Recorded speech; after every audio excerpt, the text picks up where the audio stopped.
You guys, Chelsea Handler got her booty handled by Jane Fonda. Ooh, tell me. I mean, I know Jane Fonda has her workout videos, but not in that context? No. Okay. Chelsea Handler had another memoir that came out today.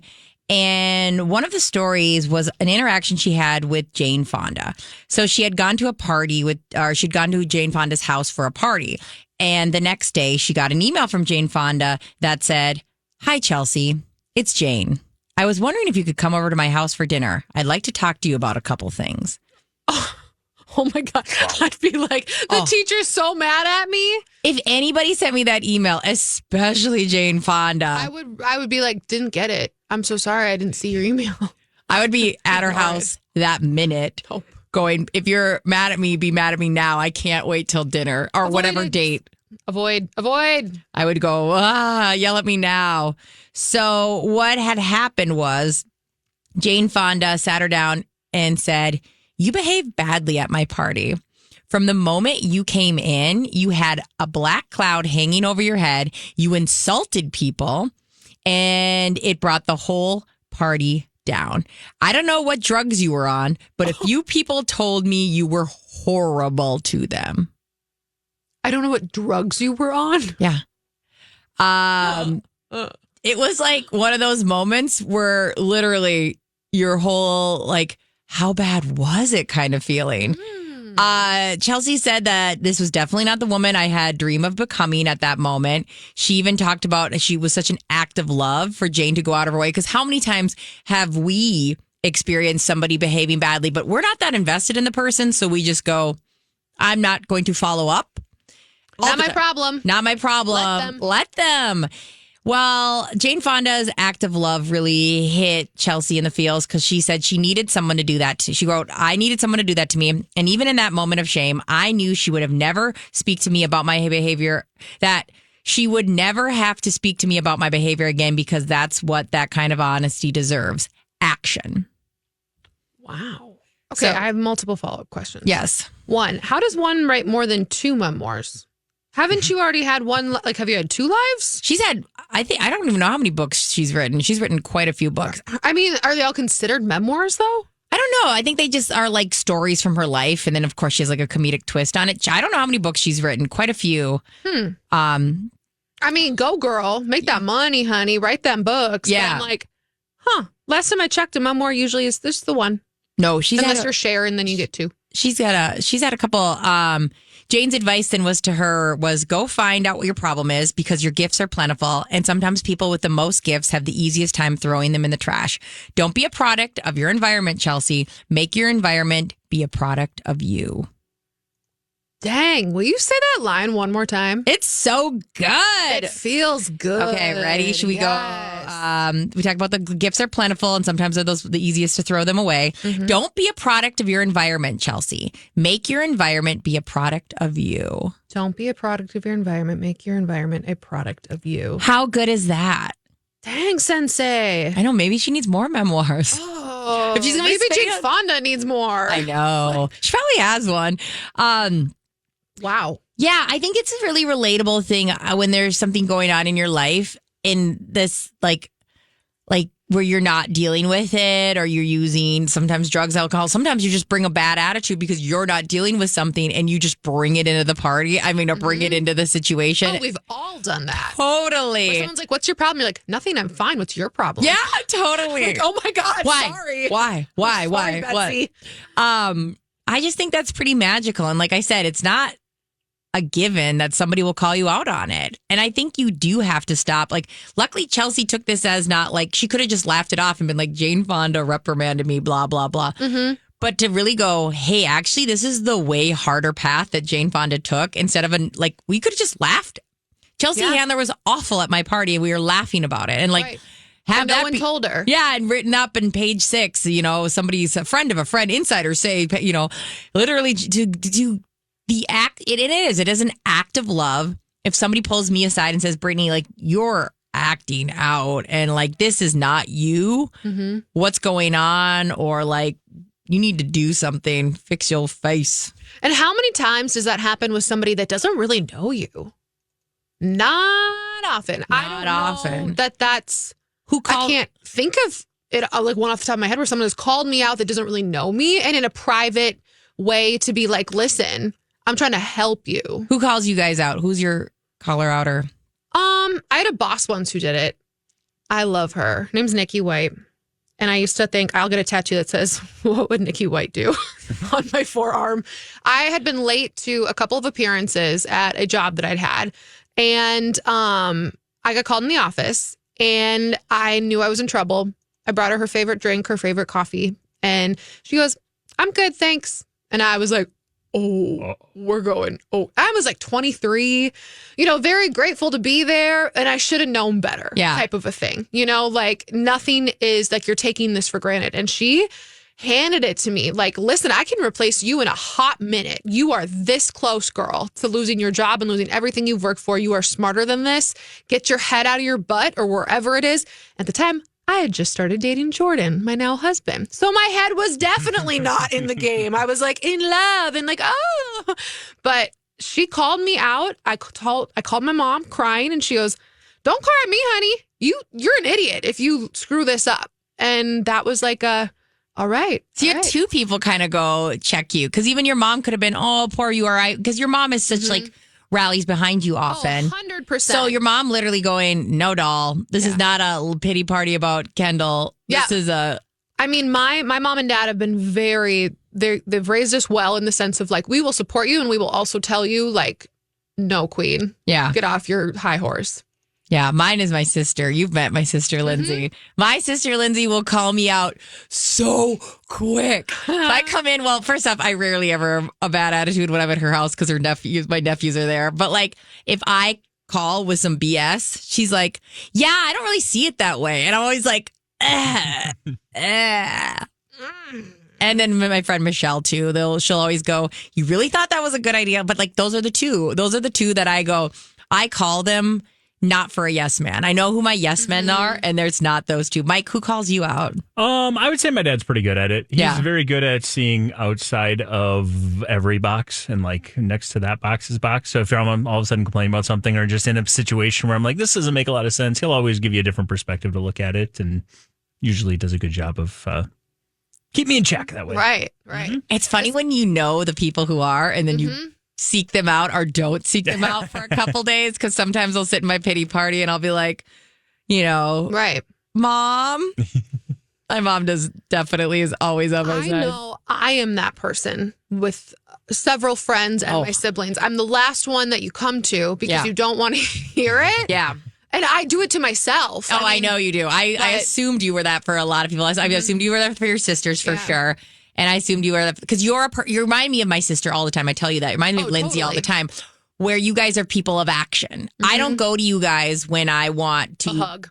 Cry or have a hug. I'm like, hey, I need to, if I need a game plan, then I go to the people of action, the people who are going to give it to me straight. Like, and you reality. need all kinds of people, right? Totally. Like, I love that I have those people in my life. Like, I can go, if I need just like a really rational, calm response, Mike's a perfect example of that.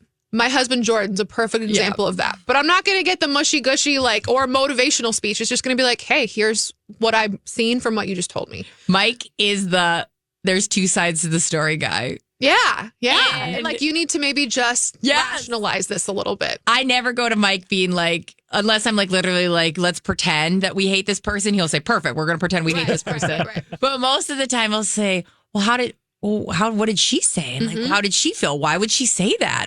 I don't know, Mike. Well, and Brittany, you're if I want a hug, if I want to talk about my feelings, if I want a safe space to be like, this just happened. And you're like, I hate that guy. That guy. What's his name again? Jeff. I hate Jeff. Jeffs suck. That's the worst name I've ever heard in my life. Should we go get a tattoo that says I hate Jeff? Because I'll do it. Where do you want it? Dead to us. What's his name, right, Jeff? I will double down. I will burn every bridge with you. And unfortunately, we'll all be on an island if we take my advice. But sometimes you need it. Sometiplus you need it. I love it. Okay, this story had me going like, what? Page 6 put out there that WME is dropping an AAA++++ star. I don't know, small person named Meghan Markle. Like, what in the what just happened? It's kind of wild. So the story is that WME, multiple sources have told Page Six. Take it with a grain of salt. I love Page Six. Don't get me wrong, though.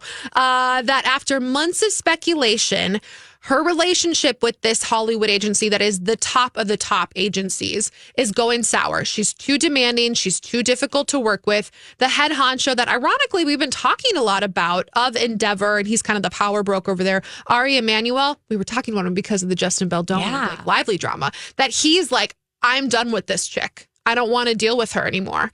Now, WME has said, quote, WME continues to represent Meghan and Archewell. That's, of course, the foundation that her and Prince Harry have. So they're like, no, we still rep her. But it's just one of those weird, like, either this is so not true at all or a tiny little, like, where there's smoke, there's fire. Because we do get a lot of stories about how she's difficult.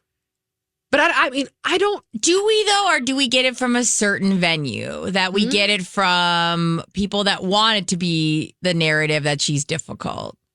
And we have a huge amount of people in this country that are like that. But then obviously you have all of the media sources and the media people that are tied to the royal family that are going to be telling us that same exact narrative. So I think a lot of it gets just, it's a lot of two different entities that want it to be true, trying to speak it into existence to each other. You guys know I love them. Like, we all do. Like, you know, like, I love the royals. I'm, like, weirdly obsessed with them. I don't. But I will say this. It's weird that we get this news so much, though. Okay, no, but as somebody who I, for better or worse, got to edit a lot of videos here for a time. And I don't know, I mean, Meghan attracts the worst people and ignites something inside people that is so gross, so dark, and the internet is full of that. And I will say, like, I don't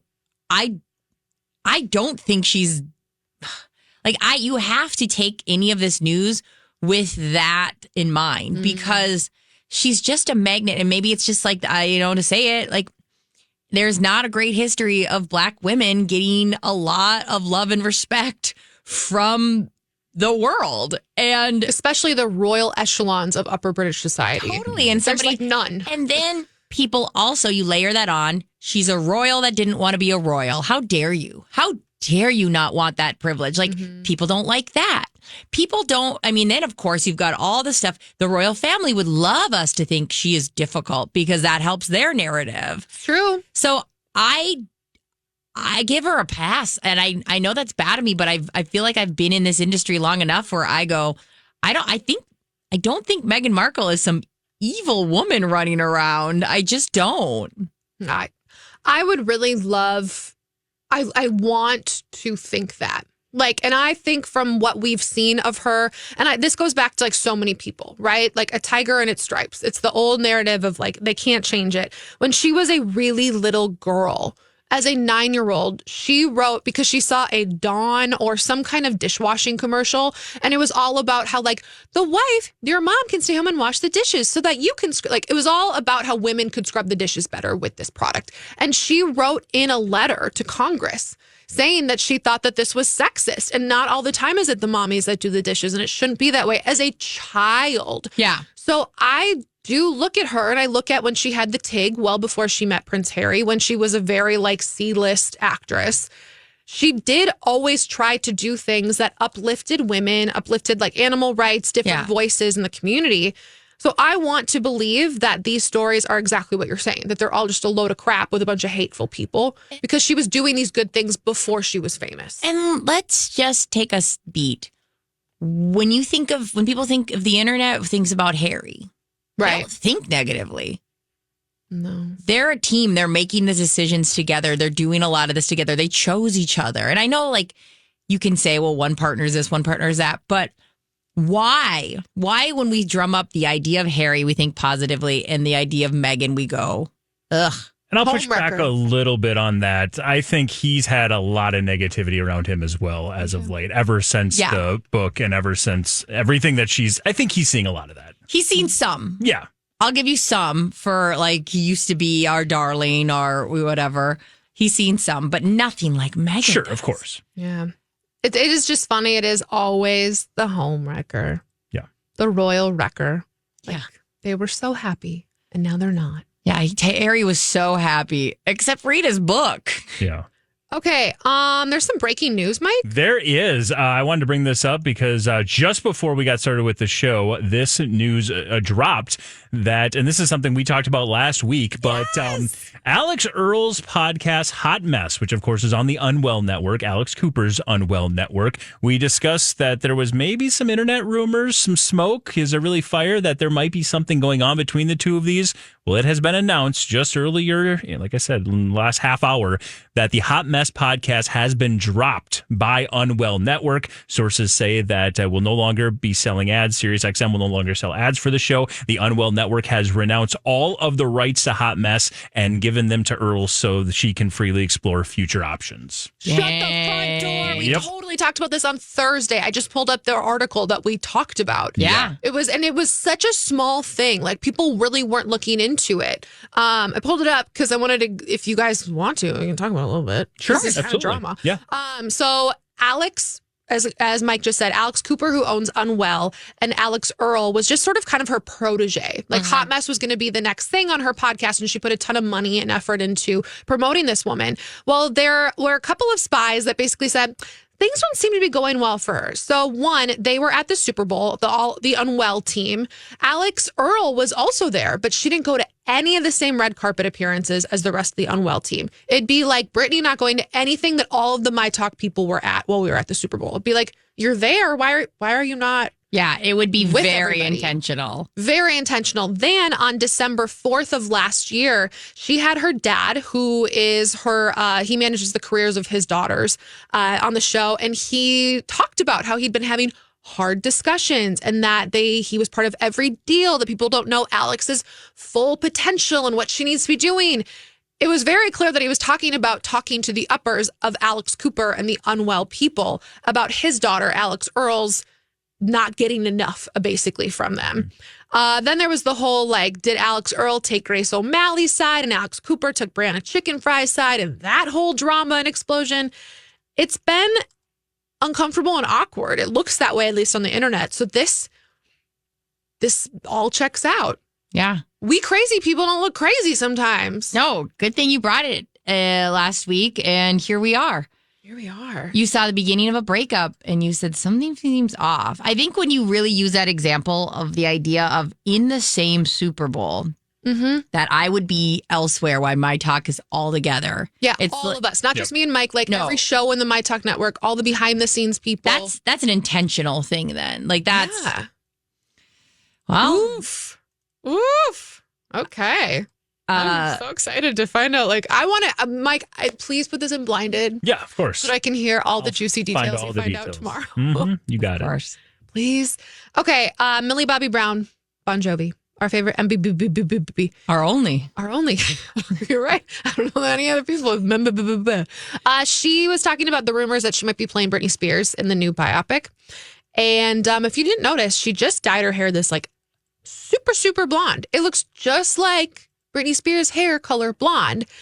She was at a premiere of the new movie Electric State, and people asked about it. And she said, I mean, she's an absolute icon. I would love nothing more than to be a part of Britney Spears' story. But that's her story, and I'm in full support of her bringing her story to life how she wants to. And actors and actresses do this all the time. If there is a role they want, they will start transforming themselves. So it's like easier for the producers and people casting to pick to go, because she does. When she dyes her hair this color, I go, that's Britney Spears. That would not be hard to make Millie Bobby Brown Bon Jovi be Spears. Not at all. Especially these photos that we see on the red carpet of her, like how she's just kind of styled. Yeah. Looks like her, how her makeup's done. If you guys missed it and you're like, what? So back in August of last year, we told you about this, that John M. Chu, who, of course, the Wicked director, he will be doing this biopic based off of her The Woman in Me memoir. Yep. It'll be after Wicked, but it's going to be so good. So good. Other names that have been tied to it, we've heard Margot Robbie, who again I think would be from an age standpoint, I don't know how that would work out. Yeah. Florence Pugh, Julia Gardner. You also have Sydney Sweeney, Brie Larson, Emma Roberts, and others. I love all this, but an unknown would be great too. Oh, yeah, for sure. Just somebody, just so, because these women that we were just saying, B. Spears in herself, it's going to be hard to not imagine. It's just the fact that she's not that old. We still can picture her. She still looks like her. You know what I mean? It's going to be hard to differentiate that we're not looking at B. Spears anyways. I think having somebody we don't have, the Sydney Sweeneys, the Florence Pughs, the freaking Millie Bobby Brown Bon Jovis, is you go, it would kind of be nice to have a new face there completely. And she has such a distinct voice. And I'm not talking her singing voice. I'm talking even just like her speaking voice and her dancing. You have to be able to match that up too. You know? Like, and not all those actors, I'm sure, they're super famous. All these people can do a million things that we don't even know they can do. Absolutely. But none of them really stands out as being the one. I just know if I was Florence Pugh, I'd go, there's Florence Pugh. Yeah. I just would. Yeah. I don't know why, and I don't normally feel that way. I normally get really excited about a famous actress playing a biopic, but not this one. Especially Julia Gardner when she was going to do Madonna. Yeah. That one I could see, but then that just went into nothing. But I can be proven wrong because freaking Timothy proved me wrong and a complete unknown. So, but how much did you really know about Bob Dylan back in like the 60s? Not a lot, but Bob Dylan, I can drum up the way he looks pretty easily, especially young Bob Dylan. You know what I mean? And so There's murals everywhere in these cities. I would have gone with somebody who like a literal unknown for me for that role. And that would have been shame on me because freaking Timothy killed it. It's true. I got great news for you guys and all of your extra money you would like to put down the toilet. Fry Fest 2 is coming back. Fry Festival 2. Now, do you guys Fire? I mean, sorry. Because I would go to Fry Fest in a heartbeat. I mean, if you just got a festival of all different types of fries, I would be there. It'd be a better investment. Waffle, we got curly, we got sweet potato. Sorry. Do you guys remember Garlic Fire corn. Fest? Our Fry Fest. Yes. Okay. We wish you remembered Fry Fest. To be remembered. Hey guys, Fire Fest. Trademark that right quick. Got it. Thank you. So Fry Fest, which if you guys remember, Fry Fest was this massive failure. They had spent all this extra money. It was about 8 years ago. She's saying it again. Yeah, it's Fire. Fire Fest. Fire Fest. The thing is, it's spelled really weird. Yes, it is. So sorry, Brittany. No, you're fine. I apologize. Am I hungry? Always. So Firefest was this massive failure. This man sent all these influencers for free out to this festival. It was end up being on this island. They didn't have enough resources. They couldn't fly a lot of people back. At one point, they're in these weird blow up tents eating pieces of bread And granola. They wish it was Fry Fest at that moment, but Firefest, and you can watch the documentary. It's enthralling. I want to say it's on HBO or Max. There's two of them, I believe. I think so too. Yeah. Oh, you got to watch the one where this man, he worked for McFarland, who was the one who was running it all, and he's this gay man, and he got sent to literally go do a sex act on somebody to help get things through. And he admits it on camera. And he's like, I was ready to do this. I didn't have to, but I was ready to do this. The Lord's work. I know. Anyways, McFarland was on Today, and he said that he is bringing Firefest back. Firefest 2, his dream is coming to reality, and it's slated for March 30th to June 2nd. Is anyone dumb enough to actually buy tickets to this? I don't know. Should we go? Live broadcast? Are we dumb enough?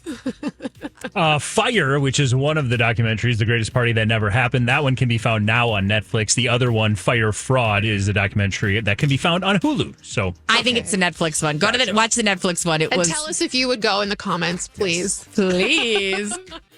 And maybe we do make Fry Fest happen. Maybe.